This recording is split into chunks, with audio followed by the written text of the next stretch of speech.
ይህ ኢትዮጵያ ቴሌቪዥን ነው።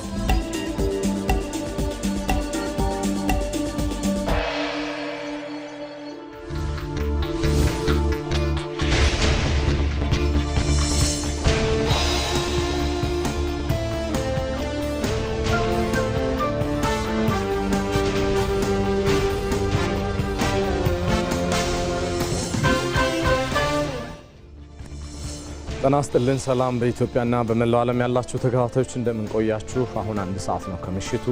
ኢቲቪ ዜና 57 አዲስ አበባ ከሚገኘው ስቱዲዮአችን እነሆ ይጀምራል። አበይት ነጥቦቹን በቅድሚያ የመደመር መንግስት ሌብነትን ለመዋጋት የሰጠው ትኩረት ተቋም እንዲጠናከር መልካም አጋጣሚ የፈጠረ ነው ብለዋል የሕዝብ ተወካዮች ምክር ቤት ምክትል አፈ ጉባኤ ሎሚ በዶ።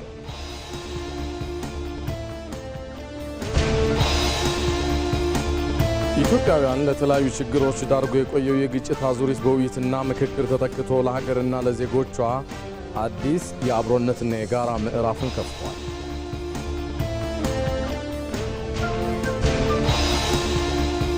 የአሜሪካና የኢራን የባህር ኃይል ከበባና የኢኮኖሚ ፍጥጫ በዓለም አቀፍ የነዳጅ አቅርቦት ላይ ስጋትን ስለመደቀኑ ከውጭ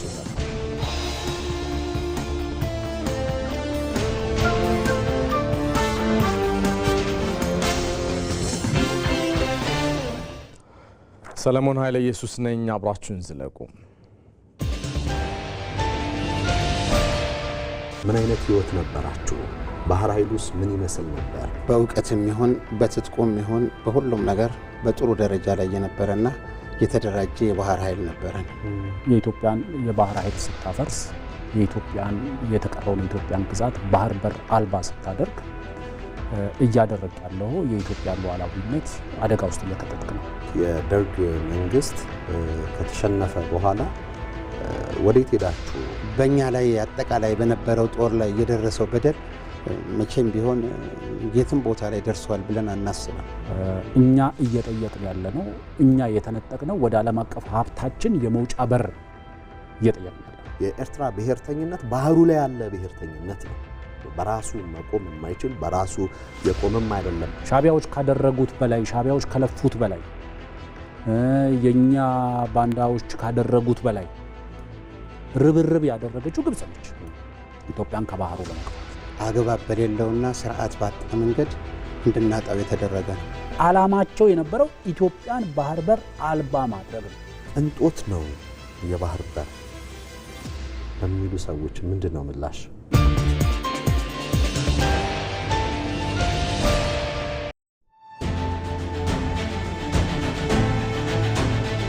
ስሜ ኡመር ኢብራሂም እባላለሁ። የመጣሁት ከአፋር ክልል ነው። አለመግባባት ከጠብ ከጦርነት ወደ መግባባት ወደ አንድ ጠረጴዛ ላይ ቁጭ ብሎ መወያየት አዲሷን ኢትዮጵያ ነው የሚያሳየው። የመነጋገር ባህሎቻችንን እናዳብራለን። አዳማ ቲምባዬ እባላለሁ። ከደቡብ ኢትዮጵያ ክልል ነው የመጣሁት። እኔ እስካሁን የመጣንበት ጥሩ ነው። ከዚህ በኋላም በተሻለ ደረጃ ኢትዮጵያን የሚያሻግሩ የጋራ የሆኑ ምክር ሀሳቦችን አቅርበን እንሄዳለን የሚል ሀሳብ ነው ያለኝ። ስሜ ሳሙኤል ሽመልስ ይባላል። ከኦሮሚያ ክልል ነው የመጣሁት። ወጣት ነጋዴዎችን ወክዬ ነው የመጣሁት። አሁን ያየሁት በቃ ግልጸኝነት ያለበት ለወደፊትም ብሩህ ኢትዮጵያዊን የሚያቀነቅን ምክክር ነው ብዬ አስባለሁ። የአየራድ በለጠ የባህር ዳር ማህበረሰብ ተወካይ። ተስማምተን ተነጋግረን ተመካክረን እርስ በርሳችን አንዳችን በአንዳችን ጫማ ውስጥ ሆነን አጠበናቸው እነዛ ልዩነቶቻችንን ተስማምተን ተፈራርመናል። በመመካከር መፍታት እንችላለን የሚለውን የተማርንበት መፍተውንም ጭምር በአግባቡ አድሬስ ያደረግንበት ትልቅ እርምጃ ነው ብዬ ነው መስሎና ትልቅ ትምህርት ወስደንበታል የሚል ሀሳብ ነው ያለኝ። ኢትዮጵያ ትሻገራለች በእርግጠኝነት። ችግሮቻችን በወንበር ዙሪያ ቁጭ ብሎ መወያየትና መፍታት አዲስ ባህል እየተለማመደን ነው። ከዚህ በኋላ ግጭት የማይኖር ነገሮችን በመግባባት በመመካከር የምንፈታበት ሰላም ያላት ኢትዮጵያ ትኖራለች ብዬ ነው ማስበው።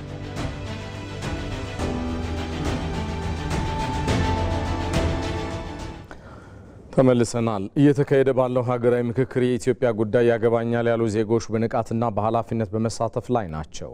ተመካካሪዎቹ ለሀገር ይበጃል ያሉትን የበሰለ የመፍትሄ ሀሳብ ይዘው በመቅረብና ልዩነቶችን ወደ ጎን በማለት ለትልቁ ሀገራዊ ጉዳይ ቅድሚያ መስጠታቸው ለሀገራዊ አንድነት አዲስ ምዕራፍን እየከፈተ ይገኛል። እድሉ ፈቀደ። ልዩነቶቻችን የውበት እንጂ የጥል ምንጭ አድርገን የማናይበት የኔ ሐሳብ ብቻ ያሸንፍ ከሚል አግላይ አስተሳሰብ ወጥተን ለኢትዮጵያ የሚበጃት የትኛው ነው ብለን የምንጠይቅበት አዲስ የፖለቲካ ባህል በመገንባት ላይ ነው። ይህ የዜጎች ንቁና በተስፋ የተሞላ የጋራ አንድነትን በመገንባትና በማጠናከር ረገድ ያለው ሀገራዊ ትርጉም እጅግ የጎላም ሆነዋል። ይህም የጋራ ታሪክን እንደ መነሻ የጋራ መጻኢ ዕድልን ደግሞ እንደ መድረሻ በማድረግ የኢትዮጵያን ነገ በጽኑ መሰረት ላይ የመገንባት ጥረት በፍጥነት እውን ማድረግ ነው። ይሄ ታሪካዊ ኢትዮጵያን በጥሩ ሁኔታ ያሻግራል የሚል እምነት አለኝ እና በተለይ በአርብቶ አደር ማህበረሰብ ይጠቅማል የሚል እንትን አለኝ። ከአሁን በፊት የነበረው በተለይ የሰላም ጉዳይ ላይ በጣም ኢትዮጵያን ይጠቅማል፣ ወደ አንድ ያመጣዋል። የነበረውን ታፍነው የነበሩትን ጥያቄዎቹ እዚህ ላይ ምላሽ ያገኛል የሚል እምነት አለኝ። በምክክር መድረኩ ላይ የሚሰሙት ድምጾች የፍላጎት፣ የተስፋ፣ ሀገራዊና የጋራ የወደፊት ህልሞች ናቸው። ዜጎች በንቃትና በባለቤትነት ስሜት የሚያደርጉት ይህ ተሳትፎ ሀገራዊ አንድነታችንን በማጠናከር በጽኑ መደጋገፍና መከባበር ላይ የተመሰረተ ህብረት በመፍጠር የጋራ አቅም መሆን ችለዋል። ከሀገራችን ጥቅም አኳያ የጋራ ሀገራችንን ከመገንባት አኳያ አይቶ ሁሉም ሰው አንድ ሊያደርገንና እቺን ሀገርም ሊያሻግራት በሚችለው ሁኔታ ነው እየተግባባን ያለነው። ከየአቅጣጫው የተሰበሰቡት ኢትዮጵያውያን ለሀገራዊ አንድነት፣ ለዘላቂ ሰላም፣ ለፍትህና ለጋራ እድገት የሚረዱ ሀሳቦችን በባለቤትነት ስሜትና በትልቅ ኃላፊነት በማጋራት ላይ ናቸው። እያንዳንዱ ተሳታፊ ያቀረበው ሀሳብ የልዩነት ድልድይ የሚገነባ የታሪክ ጠባሳዎችን የሚያክም እንዲሁም የተሻለች ሀገር ለቀጣዩ ትውልድ ለማስረከብ ያለውን ጽኑ ፍላጎት የሚያንጸባርቅ ነው። ዜጎች በበሰለ መንፈስ በይቅርታና በጋራ የመስራት ተስፋ ተሞልተው የሚያቀርቧቸው የመፍትሄ ሀሳቦች ምክክሩ በጽኑ መሰረት ላይ መቆሙንና የተጣለበትን ሀገራዊ አደራ ለማሳካት አቅም እንደሆነውም ግልጽ ማሳያ ነው። ጥያቄ እንዳለ ሆኖ አጀንዳው እንዳለ ሆኖ ለዚህ ሀገር መብቴው ምንድን ነው? መብቴውን ነው አሁን እየተነጋገሩ ይሄ እንዲህ ቢሆን ዲሞክራሲ በደንብ መሬት ይይዛል የሚል ሀሳብ ነው ሰዎቹ ይዘው የመጡት። የሚያለዩን ትናንሽ ነገሮች ናቸው። ነገር ግን ብዙዎቹ ወደ መሀል የሚያመጡን በጣም በርካታ ሀሳቦች አሉ። አጠቃላይ ኢትዮጵያ የሚወክሉ ሀሳቦች ይገኛሉ የሚል ሀሳብ አለ። እየተካሄደ ባለው ታሪካዊ የሀገራዊ ምክክር ሂደት ዜጎች ከትናንሽ ልዩነቶቻቸው ይልቅ ከምንም በላይ በጋራ የሚያቆማቸውን ትልቁን ሀገራዊ እውነትና እጣ ፋንታ ማስቀደም ጀምረዋል። ይህ ሂደት ትንንሽ ነጥቦችን በማጉላት መለያየትን ሳይሆን ትልቋንና የጋራችን የሆነችውን ኢትዮጵያ በጽኑ መሰረት ላይ የማቆም ውብ ታሪክ ሆኖም ቀጥለዋል። ይህ በዚህ እንዳለ ኢትዮጵያውያንን ለተለያዩ ችግሮች ዳርጎ የቆየው የግጭት አዙሪት በውይይትና ምክክር ተተክቶ ለሀገርና ለዜጎች አዲስ የአብሮነትና የጋራ ምዕራፍን ከፍቷል። ይህም ቀደም ሲል በስጋት ይታዩ የነበሩ አጀንዳዎች ያለምንም ፍርሃትና መሸማቀቅ ወደ ውይይት ጠረጴዛ መጥተዋል። የሀገራዊ ምክክር ሂደቱም ለነገዋ ኢትዮጵያ ጽኑ መሰረት እየጣለም ይገኛል። ዘጋቢያችን መሐመድ አሊ በጉዳዩ ዙሪያ ተከታዩን አጠናቅሯል። ለዘመናት ሀገራችን ኢትዮጵያ በሐሳብ ልዩነቶች ወላፈን ስትገረፍና በልጆቿ የሰላም እጦት ስትፈተን ኖራለች። ፍላጎትን በኃይል ለማስፈጸም የተወጠረውልህ ሀገራዊ ትስስራችንን እንደ ሰም አቅልጦት የወደፊት ተስፋችንንም አመድ አድርጎት ቆይቷል። ዛሬ ግን በዚያው በነደደው እሳትና በጋላው ቶን ላይ እሳቱን የሚያጠፋ ድባቴውን የሚያላቅቅ ሰንኮፉንም የሚነቅል የመቀራረብና አንተ ትብስ አንቺ ትብሽ የሚሉት ደመና ዘላቂ የሰላም አየርን ለማዋለድ ተቃርቧል። ሀገራዊ ምክክሩ ያለፉ ጥፋቶችን የሚያርም ሀገራችን የተጠማችውን የፍቅርና ውይይት ጥምን በሚቆርጥ የሰላም ዝናብ የምናረሰርስበት ታሪካዊ መድረክ ነው። ዛሬ በኢትዮጵያ ላይ መሻትና ፍላጎት የሚገለጡት ከኃይልና ከጠመንጃ ይልቅ የውይይትና የሰላም ፏፏቴ በምክክሩ ጠረጴዛ ላይ እንዲሰፍንም ሆኗል። ሂደቱ የትውልድ ጣፈንታን የሚወስን የወርቅ ጠረጴዛም ነው። አዎ አሁን ከሁሉም አቅጣጫ ለውይይት ተቀምጠናል። ይህ በራሱ ድል ነው። እናም የአንድምታው ጥልቀትስ እስከምን ድረስ ነው ብለን እንጠይቅ። በራሳችን ተገኝተን ራሳችንን ወክለን ራሳችን ለመግለጽ መቻል የተሻለ ውጤት ያመጣል ብዬ አምናለሁ። ከምንም በላይ ግን ራሱ ይሄ እንዲህ አይነቱ ስብስብ በራሱ ውጤቱ ለብቻው እንዳለ ሆኖ ይሄ ስብስቡ እንዲህ ከላይ እስከታች ያለው ማህበረሰብ እንዲህ መሰባሰቡ በራሱ በእኔ እይታ ስኬት ነው፣ ትልቅም ለውጥ ነው። በእኔ እድሜም እንደው በተወሰኑ ሰዎችም ከኔ እድሜ ገፋ ያሉ ሰዎችንም ስጠይቅ እንዲህ አይነቱ ነገር በሀገራችን የተለመደ አይደለምና እንግዲህ አላህ የተሳካ እንዲያደርገው ከምንም በላይ ፍላጎቴም ነው ምኞቴም ነው ዱዓዬም ነው።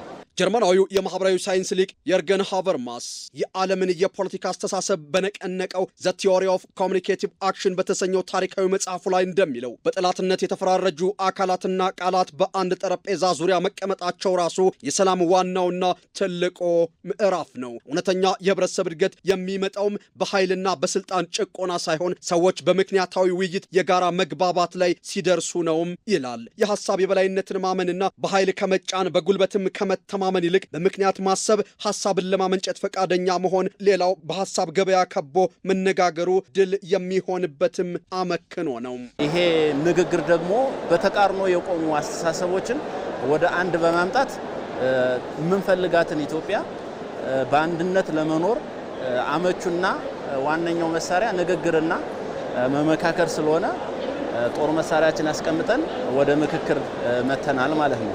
ምክክር ስጋትና ፍርሃትን አልፎ ፍርሃት የሌለበት ሐሳብን ወደ ጠረጴዛ የማምጣት ጥበብ ነው። የዓለም አቀፍ የሰላም ጥናት አባት የሚባሉትና ኖርዌያዊው ሊቅ ጆን ጋልቱንግ አዎንታዊ ሰላም በሚል በሚታወቁበት ጽንሰ ሐሳብ ሰላም ማለት የጦርነትና የጥይት ድምፅ አለመኖር ብቻ አይደለም፣ ይልቁንም የመዋቅር ብዝበዛ፣ ፍርሃትና የታፈኑ እውነታዎች ወጥተው ፍትህና እኩልነት ሲሰፍኑ ነው ይላሉ።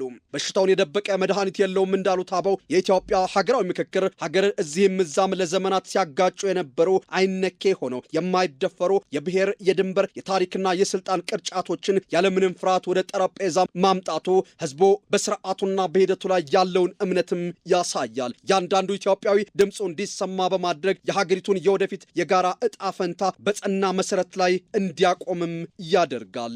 እያንዳንዱ ተወካይ ከታች ጀምሮ የመጣው በሚናገርበት ሰዓት በእርግጠኝነት ይሄን ተንተርሶ እኔ እንኳን በራሴ ይጃቸው ከነበሩ አቋሞች ላይ ለስለስ የምልባቸው ጉዳዮች ተፈጥረዋል። ከዚህ አይነቱ ሁኔታና የተሻለ ለውጥ ይመጣል ብዬ እገምታለሁ። ቁጭ ብለን ስንመካከር ግን የአንዱ ቁስል ለአንዱ ሆኖ ስለምናገኘው እስኪ ምን ይሻላል ወደሚለው መፍትሄ የምንደርስበት ስለሆነ እጅግ በጣም ጥሩ ነገር ነው። ይሄ እድል የማይገኝ እድል ነው ማለት ነው። የውጭ እጅ ሳይገባብን በራሳችን አቅምና ጥበብ የታሪካችንን አቅጣጫ የመቀየር ሙሉ ጉልበትን ይሰጠናል። የራሳችንን እድል በራሳችን መወሰንንም ያላብሰናል። ደግሞም የባህል ቀዶ ጥገና እንዲሰራም ያስችላል። ኢትዮጵያዊ የሆነ መነጋገርን፣ መመካከርን መለማመድ መቻል አለበት። መቀራረብን፣ መደማመጥን እየተለማመደ ከሄደ ችግሮቻችን በአጭሩ ሊቀጩ ይችላሉ። ከልጅነት ጀምሮ እቃ ከሚነጣጠቁት ልጆች ጀምሮ ብናስተምራቸው ፖለቲከኞቻችንም ልክ እንደዚሁ በመመካከርና በመተሳሰብ በሀሳብ አሸናፊነት ሊቀጥሉ ይችላሉ። ይሄ ባህል ሊሆን ይገባል።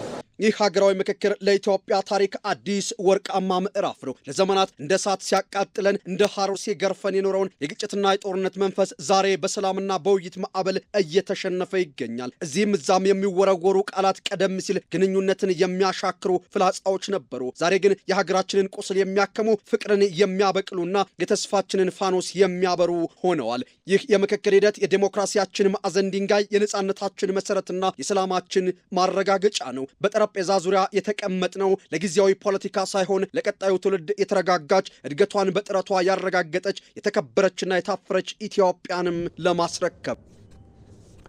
በሌላ ዜና ሀገራዊ ምክክሩ በኢትዮጵያ የፖለቲካ ምህዳር ውስጥ የነበረውን ጥርጣሬ በመቀነስ የዜጎችን የእርስ በርስ መተማመን እንደገና ለመገንባት ትልቅ እርምጃ ሆኖ ታይቷል። በሂደቱም የተደረሱ ስምምነቶች ዜጎች ኢትዮጵያን ለማሻገር ያላቸውን ውጥንም ያሳያል። ብሩክታይት ተገኝ የሀገራዊ ምክክር ሂደት ኢትዮጵያን የሚያሻግርና የጋራ መግባባት የሚፈጥር ታሪካዊ ምዕራፍ ነው።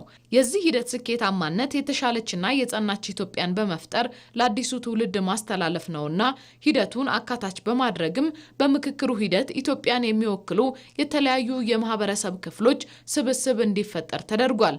እያንዳንዱ ተወካይም ያላንዳች መቆጠብ ሀሳቡን በነጻነት መግለጽና በውይይቶቹ መሳተፍ የሚያስችለው ግልጽ የምክክር ስነ ዘዴ ተግባራዊ ሲደረግ ቆይቷል። በምክክሩ ሂደት ላይ የሚነሱ ሀሳቦች ጠንካራ የክርክር ሀሳብ የሚነሳባቸው ርዕሰ ጉዳዮችን የያዙ ቢሆንም ክርክሮቹና ንግግሮቹ በግለሰቦች ላይ ሳይሆን በሀሳብ ላይ ብቻ የተመሰረቱ መሆናቸው ተመካካሪዎች ልዩነታቸውን አጥበው በፍጥነት ወደ ጋራ ስምምነት እንዲመጡ ትልቅ ዕድል ፈጥሯል።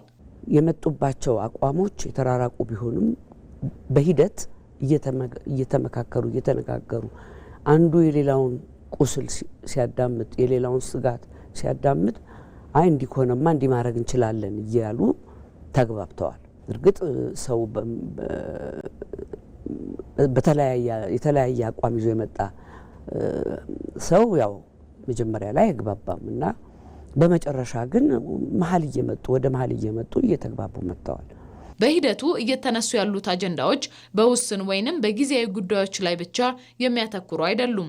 ኢትዮጵያውያን ለዘመናት የተቃረኑባቸውና የኢትዮጵያን ሕልውናና ሀገራዊ ጣፈንታ የሚመለከቱ ሰፊ ጉዳዮች እንጂ።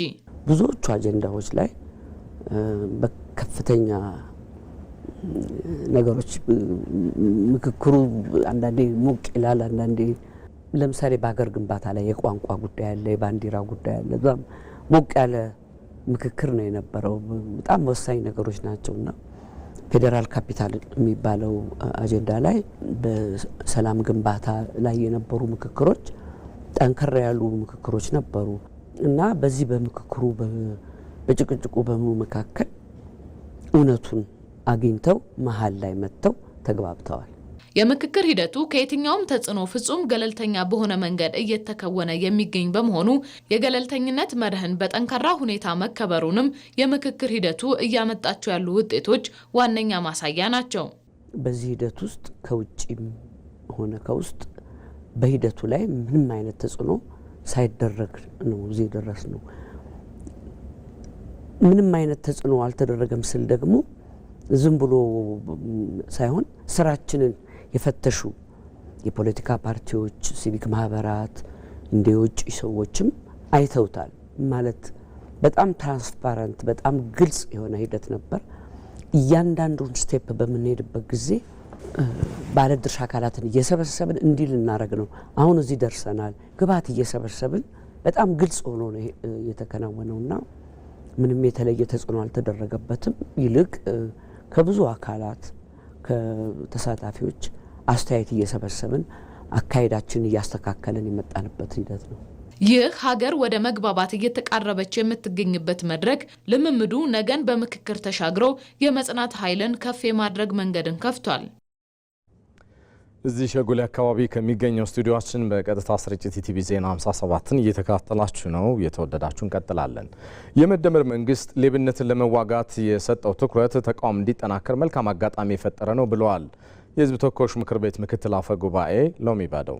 የፌዴራል ስነ ምግባርና ጸረ ሙስና ኮሚሽን ሌብነትን በአሰራርና በትውልድ ግንባታ ለመከላከል እየሰራ ነው። ኮሚሽኑ የተመሰረተበትን 25ኛ ዓመት የብር ኢዮቤልዩ የምስረታ በዓል በተለያዩ የውይይት መድረኮች እያከበረ ነው። ዘጋቢያችን ይመራደም በትንታኔ ተመልክቶታል። ሀገር ጥዩፉን ወንጀል አምርራ ባትፈልገውም የእሷን መጠንከር የህዝቦቿን መበልጸግ ያልፈለጉ ሌቦች ከሌላት አንጡር ሀብት ላይ በቀደመው ጊዜ ክፉኛ ሲሰርቋት ኖረዋል። ቢሳካላት ኑሮማ ሌብነትን አብዝታ የምትጠየፈው ኢትዮጵያ በተቋማዊ መልኩ ለመዋጋት ያስችላት ዘንድ ቀደም ብላ የስነ ምግባርና ጸረ ሙስና ተቋምን በማቋቋም ከአፍሪካ ሀገራት በግንባር ቀደምትነት የምትጠቀስ ናት። ብዙ አስባ ሩቅ ተልማ ያዋለደችው ተቋምም ሳይጠናከር ቀርቶ የሚፈለገውን ውጤት አላስመዘገበም ነበር። የስነ ምግባርና ጸረ ሙስና ኮሚሽን ከተቋቋመ 25 ዓመታት ቢሆነውም የመደመር መንግስት ለተቋም ግንባታ በሰጠው ትኩረት የተቋሙ አቅም ይበልጥ እየጎለበተ የመጣው ግን አሁን ላይ ነው። ከዚህ በፊት ከነበሩት ዓመታት በ25 ዓመታት ከነበሩት ኮሚሽኑ በፊት የህግ ማስከበሩን ጨምሮ ይሰራ ነበር። ከዛ በኋላ ግን የመከላከል ስራውን ነው የምንሰራው። አሁን ተቀናይተን እየሰራን ያለነው ከፖሊስም ጋር ከፍትህም ጋር። ይሄ ያደገበት ጊዜ ነው። እያንዳንዱ አመራር የጸረ ሙስና ትግሉ ባለቤት እንዲሆን የማድረግ ስራ ነው እየተሰራ ያለው። እዚህ የመንግስት ቁርጠኝነት አለ፣ የገዢው ፓርቲ ቁርጠኝነት አለ። ይሄንን በላቀ ሁኔታ የመጠቀም ጉዳይ ነው።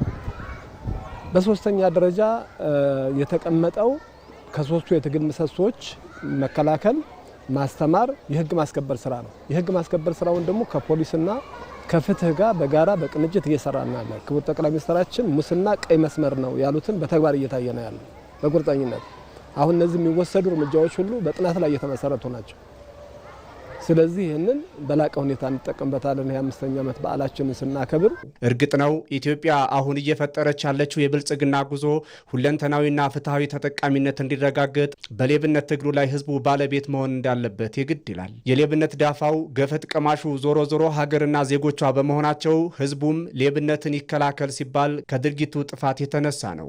ሙስና የሀገርን ሀብት የሚያራቁት በማንኛውም መመዘኛ ሙስና ማንም ቶለሬት ሊያደርገው የሚገባ ነገር አይደለም። ሙስና ባለበት ልማት የሚባል ነገር የሚታሰብ አይሆንም። ሙስና ባለበት ሰላም የሚባል ነገር የሚታሰብ አይደለም። የሌሎች ሀገሮች ልምድና ተሞክሮ የሚያሳየውም ይሄ ነው። ሙስና በአግባቡ የተከላከሉ ሀገራት የተሻለ እድል የተሻለ ብልጽግና አረጋግጠዋል። ሙስናን በአግባቡ ማኔጅ ማድረግ ያልቻሉት እንደነ ሶማሌ፣ ደቡብ ሱዳን ያሉት ደግሞ ያሉበትን ቀውስ ይታወቃል። ስለዚህ ይህን የመንግስት ቁርጠኝነት አለ። ዋናው የኛ ጥናት ያመለክት የነበረው የመልካም አስተዳደርና የአገልግሎት አሰጣጥ መሰረታዊ ችግሮች ነበሩ። አሁን ላይ ሌብነትን በመዋጋት ረገድ መንግስት ህዝቡ የሚሳተፍበት ሲል የራሱን ቁርጠኝነት በብዙ እርምጃ ወደፊት እየተራመደ በማሳየቱ ነው። ከዚህም የተነሳ በጥናት ላይ ተመርኩዞ ከሰሞኑ የተወሰደው ተጠያቂ የማድረግ የህግ እርምጃ የሚታይ ሆኗል። ልክ ሰሞኑን እንደምናየው ተጠያቂ መሆን ያለባቸው አካላት እንዲጠየቁና አላግባብ የተወሰደ ገንዘብ የተወሰደ ሀብት ወደ ህዝቡ ልማት እንዲመለስ ህዝቡ ከዛ እንዲጠቀም የጤና የመሰረተ ልማት የውሃ የተለያዩ ችግሮች የሚፈታበት እንዲሆን ህዝቡ ከኛ ጋር እና ከተቋሙ ጋር ኃላፊነቱን መወጣት አለበት። መንግስት ለዚህ ትልቅ ቁርጠኝነት አለው። ትላልቅ ለውጦችም እየመጡ ነው። አሁን የመደመር መንግስት ሌብነት ላይ ሲዘምት ከጊዜያዊ ስራ ባሻገር ተቋምን በአሰራር ትውልድን በስነ ምግባር እየገነባ ነው። ለዚህም ነው የመንግስት አሁናዊ ቁርጠኝነት ከቃል በላይ የሆነው። የፖለቲካ ቁርጠኝነት የሚገለጸው በቃል ብቻ አይደለም። አንደኛ ለስራው ምቹ የሚሆኑ ፖሊሲዎችን፣ ህጎችን፣ ዓለም አቀፍ ስምምነቶችን፣ ፕሮግራሞችን መያዝና ለዛ ስኬታማነት መስራትን ይጠይቃል። ነፃና ገለልተኛ የሆነ ተቋምን መገንባትን ይጠይቃል። ኃላፊነትን ከተጠያቂነት ጋር እያረጋገጡ መሄድ ይጠይቃል። ከዚህ አንጻር ስናይ መንግስታችን ባለፉት አመታት በትክክልም ሙስና የልማታችን የሰላማችን ትልቁ ማነቆ ነው ወይም ደግሞ እንቅፋት ነው የሚለውን ነገር እንደ ትልቅ አጀንዳ በመያዝ ሰፋፊ ስራዎችን ስንሰራ የቆየንበት አግባብ ነው ያለው። የፌዴራል ስነ ምግባርና ጸረ ሙስና ኮሚሽን 25ኛ ዓመት የምስረታውን የብር ኢዮቤልዩ በዓል ሲያከብር የኢትዮጵያን የብልጽግና ጉዞ ከሌብነት እንቅፋት የመከላከል ድርብ ኃላፊነቱን ይበልጥ የሚወጣበትን አቅም ለመፍጠር በመነሳሳት ነው። በጋምቤላ ክልል የአኝዋክ ዞን አርሶ አደሮች ሰብልን በኩታ ገጠም ማልማታቸው የተሻለ ምርት ለማግኘት እንዳስቻላቸው ይናገራሉ። በክልሉ ባጋጠመው የዝናብ መቆራረጥ ሳቢያ ሊከሰት የሚችለውን የምርት መቀነስ ለማካካስ በትኩረት መስራት እንደሚገባም ገልጸዋል። ሚፍታ አብዱልቃድር ከስፍራው ተከታዩን አድርሶናል። በጋምቤላ ክልል ምርትና ምርታማነትን በማሳደግ የአርሶና አርብቶ አደሩን ተጠቃሚነት ለማረጋገጥ እየተሰራ ይገኛል። በአኝዋ ዞን የአቦቦና የዲማ ወረዳ አርሶ አደሮችም የግብርና ሜካናይዜሽን ቴክኖሎጂዎችን በመጠቀም በክላስተር ተደራጅተው መስራታቸው ተጠቃሚ አድርጓቸዋል። በባህላዊ ስንሰራ የነበረው እኛው በጣም አድካሚ ስለሆነ የዘንድሮ ግን በዚሁ በትራክተር ተጠቅመናል። ኩታ ገጠም ካገኘን በኋላ 25 ሰው አንድ ላይ ሲወጣ አንደኛ ስራ ይፋጠራል።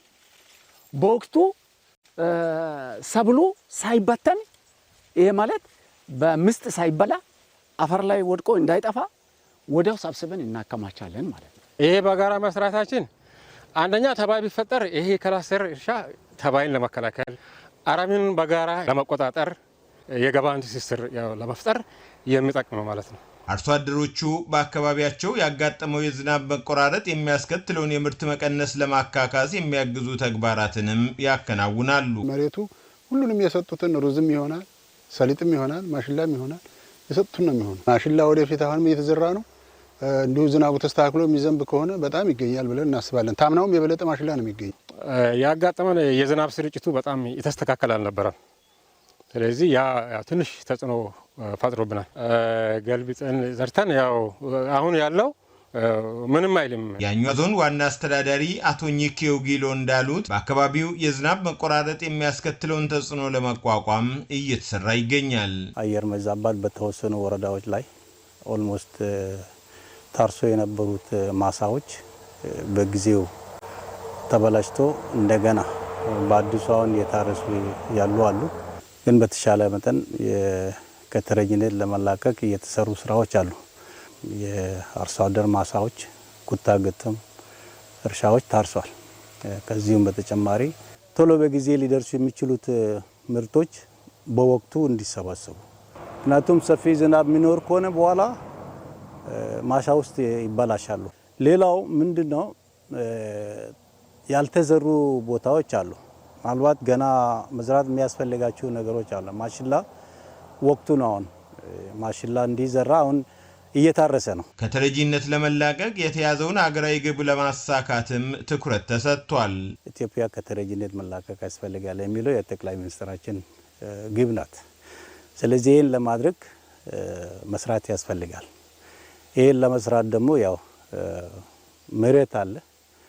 መሬቱን ያው ጉልበታችን ጨምረንበት ከሰራ ነው ያው ከራብ ከተለያዩ ነገሮች እንወጣለን። በጋምቤላ ክልል በዘንድሮ የመኸር እርሻ ከ175,000 ሄክታር በላይ መሬት ለማልማት ታቅዶ እየተሰራ እንደሚገኝም ተመላክቷል። በቀጥታ ስርጭት እየተከታተላችሁት የምትገኙት ቲቪ ዜና 57 ከውጭ ለትንታኔ የመረጠው ጉዳይ ላይ ደርሷል። የአሜሪካና የኢራን የባህር ኃይል ከበባና የኢኮኖሚ ፍጥጫ በዓለም አቀፍ የነዳጅ አቅርቦት ላይ ስጋትን ደቅኗል። ዋሽንግተን በኢራን ላይ የጣለችውን የባህር ኃይል ከበባ ላልተወሰነ ጊዜ ለማስቀጠልና ታይቶ የማይታወቅ የኢኮኖሚ ማግለል እርምጃ ለመውሰድም ተዘጋጅታለች። ወንድማገኝ ኃይሉ የአሜሪካና ኢራን የአሁኑ የባህር ኃይል ከበባና ኢኮኖሚ ፍጥጫ በድንገት የተከሰተ ሳይሆን የአራት አስርት ዓመታት ታሪክ ያለው የጂኦፖለቲካዊ ቅሬታና የኃይል ሽኩቻ ውጤት ነው። እንደ አውሮፓውያኑ አቆጣጠር በ1979 በኢራን አብዮት ፈንድቶ የአሜሪካ ወዳጅ የነበሩት ሼህ መሐመድ ረዛ ፓህላቪ ከስልጣን ከተነሱ በኋላ በሁለቱ ሀገራት መካከል ያለው ዲፕሎማሲያዊ ግንኙነት ሙሉ በሙሉ ተቋረጠ። ይህን ተከትሎም በ1980ዎቹ በኢራቅ ኢራን ጦርነት ወቅት ሁለቱ ሀገራት በፋርስ የባህር ወለል ላይ የነዳጅ ጫኝ መርከቦችን ማጥቃት ጀመሩ። ይህ የአሜሪካ የመርከቦችን ደህንነት ለመጠበቅ በወደቡ ወታደራዊ እንቅስቃሴዋን እንድታሰፋናም በ1980ዎቹ እንደ አውሮፓውያኑ አቆጣጠር ኦፕሬሽን ፕሬይንግ ሜንቲስ የተሰኘውን ወታደራዊ ምላሽ እንድትሰጥም አደረጋት። በዚህም በአካባቢው የአሜሪካ የጦር ሰፈር እየተስፋፋ መጣም። እንደ አውሮፓውያኑ አቆጣጠር በ2015 የተደረሰውን የኒውክሌር ስምምነት መፍረሱን ተከትሎም በኢራን ላይ ከፍተኛ የኢኮኖሚ ማዕቀቦች ተጣሉ። ኢራን ሁልጊዜም ቢሆን ከአሜሪካ ጋር ውጥረት ሲፈጠር የዓለም አቀፉ ነዳጅ 20 በመቶ የሚጓጓዝበትን የሆርሙዝ ሰርጥን እንደ ዋና መደራደሪያናም ተጽዕኖ ማሳረፊያ መሳሪያ ስትጠቀምበት ቆይታለችናም በዚህ ጊዜም ሆርሙዝን ማነቅ ጀመረች። የዚሁ የረጅም ጊዜ ፍጥጫ አካል የሆነው የአሜሪካና የኢራን ውጥረት አሁን ላይም ከፍተኛ ደረጃ ላይ ደርሷል። የአሜሪካው የሀገር መከላከያ ሚኒስትር ፒት ሄግሴት እና የገንዘብ ሚኒስትሩ ስኮት ቤሰንት እንደገለጹት ዋሽንግተን በኢራን ላይ ጣለችው የባህር ኃይል ከበባ ወይም ናቫል ብሎኬጅ ላልተወሰነ ጊዜ ለማስቀጠልና እስካሁን ታይቶ የማይታወቅ የኢኮኖሚ ማግለል እርምጃ ለመውሰድ ተዘጋጅታለች። ይህ ውሳኔ የመጣው ሁለቱ ሀገራት በሰኔ ወር ያደረጉት የተኩስ ማቆም ስምምነት መፍረስን ተከትሎም በዓለም አቀፍ ደረጃ የነዳጅ አቅርቦት እየቀነሰናም የሆርሙዝ መተላለፊያ ደህንነት የበለጠ ስጋት ላይ በወደቀበት ወሳኝ ወቅት ነው። የባህር ኃይል ከበባና የኢኮኖሚ ገደብ የአሜሪካ የባህር ኃይል የጦር መርከቦችን በመቀያየር የኢራን ወደቦችንና መርከቦችን ረጅም ጊዜ መዝጋት አቅም እንዲኖረው እየተሰራም ስለመሆኑ እየተመላከተ ነው። ታዲያ ይህ ከበባ የኢራን ዋና የውጭ ምንዛሪ ማግኛ የሆነው የነዳጅ ኤክስፖርት ማግዶታል። በተጨማሪም አሜሪካ በታሪክ ታይቶ የማይታወቅ ተጨማሪ ማዕቀብ በቅርቡ እንደምትጥል ማስታወቋ የኢራንን ኢኮኖሚ ሙሉ በሙሉ ለማዳከም የታለመ ነው። ኢራን በበኩሏ በአሜሪካ የሚደረግን ጫናን ለመቋቋም በሆርሙዝ መተላለፊያ የሚያልፉ የንግድ መርከቦችን ማጥቃትና ማስተጓጎል ላይ ትገኛለች። ይህ ለዓለም ነዳጅ ገበያ መስተጓጎል በር የከፈተ ነው። ከጦርነቱ በፊት በቀን ከ130 እስከ 140 የሚደርሱ መርከቦች የሚያልፉበት ይህ ቦታ አሁን ወደ ጥቂት መርከቦችም ዝቅ ብሏል። ኢንተርናሽናል ኢነርጂ ኤጀንሲ እንዳስታወቀው በዚህ ምክንያት የዓለም የነዳጅ አቅርቦት በ4 በመቶ ገደማ ወይም በቀን 4.3 ሚሊዮን በርሜል ሊቀንስ እንደሚችልም ገልጿል። የአቅርቦት መስተጓጎል ደግሞ በዓለም አቀፍ ደረጃ የዋጋ ንረት በማስከተል የዓለምን ኢኮኖሚ ወደ ድቀት ሊከተው ይችላል የሚል ስጋትም ፈጥሯል። በፕሬዝዳንት ዶናልድ ትራምፕ አስተዳደር ላይ የነዳጅ ዋጋ መናር የፈጠረው ጫናም ከፍተኛ ነው። ይህም በቅርቡ ለሚካሄደው የመካከለኛው ዘመን ምርጫ በትራምፕ ፓርቲ ላይ ፖለቲካዊ ስጋትን ደቅኗል። በሌላ በኩል የየመን ሁቲዎች በሳውዲ አራምኮ ላይ ያካሄዱት የድሮን ጥቃትና የተባበሩት አረብ ኤምሬቶች መርከቦች መመታት ቀውስ ወደ ሙሉ ቀጠናዊ ጦርነት ሊያድግ እንደሚችል ማሳያ ነው። አሜሪካ በኢራን ላይ የምታደርገው የኢኮኖሚና የባህር ኃይል ጫና ብታጠናክርም ኢራን በበኩሏ የሆርሙዝ መተላለፊያን እንደ መያዣ በማድረግ በዓለም የነዳጅ ገበያ ላይ አደጋ ደቅናለች። ሁለቱ ወገኖች ወደ ዲፕሎማሲያዊ ንግግር ካልተመለሱ የነዳጅ ዋጋ መናርና የዓለም ኢኮኖሚ መረጋጋት ማጣት የሁለቱንም ሀገራት የውስጥና የውጭ ፖለቲካ ዋጋ ማስከፈሉን ይቀጥላል። የተወደዳችሁ ኢቲቪ ዜና 57 ለአንድ ሰዓት የተመለከታቸው ጉዳዮች እነኚህ ናቸው። በቀሪ ደቂቃዎቻችሁ ከተመራረጡ የቢዝነስና የስፖርት ዘገባዎች ጋር ትቆያላችሁ። ባልደረቦቼ እንደ ቀሪ ቅደም ተከተላቸው ይጠብቋችኋል። ምሽቱ 2 ሰዓት ላይ ነው ከኔ ጋር የምንገናኘው። መልካም